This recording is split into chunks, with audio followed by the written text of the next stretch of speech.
नमस्कार, मी दीपाली माने पुण्याहून आली आहे आणि आपण इथं नगर जिल्ह्यात उंदीरगाव या ठिकाणी उभे आहोत. हा हळदीचा एक प्लॉट आहे जो आपल्या AAITC ई बायोटोरियमच्या अंतर्गत हे जे advance agriculture information technology centre आहे त्या प्लॉटमध्ये आपण उभे आहोत.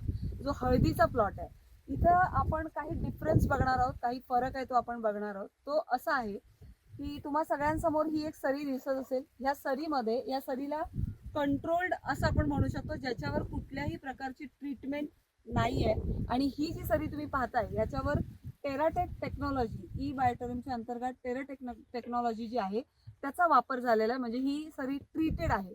आता या दोघांमधला आलेला फरक आपण बघणार आहोत. आणि या फरक सांगायच्या अगोदर मला हे सांगायचं आहे की हे पीक जे आहे ते आपल्याला लावून 10 महिने झालेले आहे. हे 10 महिन्याचं बाळ आहे असं आपण समजू शकतो.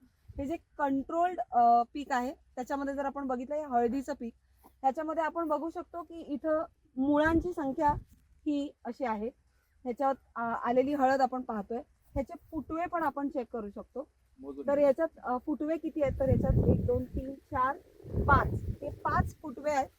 मुळांची संख्या किंवा मुळांची लेंथ जर म्हणायचं झालं मला मोजता येणार नाही, पण 6 इंच वगैरे मुळांची संख्या आहे. आणि हळदीची संख्या काय ही तुम्हाला दिसते. त्याच्याच अगेन्स्ट आपण इथे ट्रीटेड पीक जर बघू हळदीचं तर याच्यामध्ये आपल्याला फुटव्यांचा फरक बघायचा झाला तर तिथे 5 होते. याच्यात 1 2 3 4 5 6 7 फुटवे आहेत.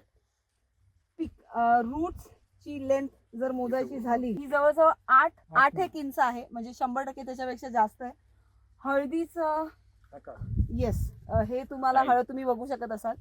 तर दोन्ही मधला फरक आपल्या समोर आहे.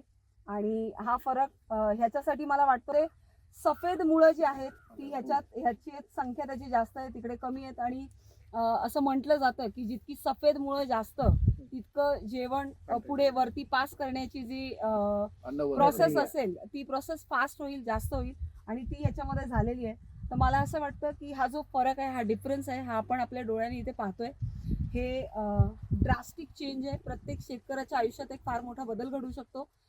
मगाशी माने सरांनी एक गोष्ट सांगितली की ह्या खतांनी वापरल्यानंतर मातीची जी कस आहे किंवा मातीची जी आत्ताची कंडिशन आहे तर ती खूप चांगली होत चालली आहे. म्हणजे आज आपण जर आपल्या मदर नेचरचा विचार केला तर मला असं वाटतं या खतांचा वापर आपल्याला दुसरी खतं पण वापरायची आहेत, त्याच्याऐवजी जर आपण ही खतं घेतली तर डेफिनेटली आपल्या पिकांमध्ये वाढ होणार आहे, आपल्या इन्कममध्ये वाढ होणार आहे. आणि तिसरं हे नेहमी होत राहावं म्हणून आपली मदर नेचर जी आहे, पृथ्वी ही माती जी आहे ही चांगली राहील. आणि ह्याच्यासारखं दुसरं कुठलंच टेक्नॉलॉजी मला अजून माहीत नाही. तर मी आवर्जून प्रत्येक एका शेतकऱ्याला हा मेसेज देईन की हा तुमच्या आयुष्यातला एक टर्निंग पॉईंट घडू शकतो. इथून पुढच्या आयुष्याचा पहिला दिवस असू शकतो. ह्या टेक्नॉलॉजीचा वापर करून 100% तुम्ही तुमच्या आयुष्यातला बदल नक्कीच घडवून घ्या. Thank you very much.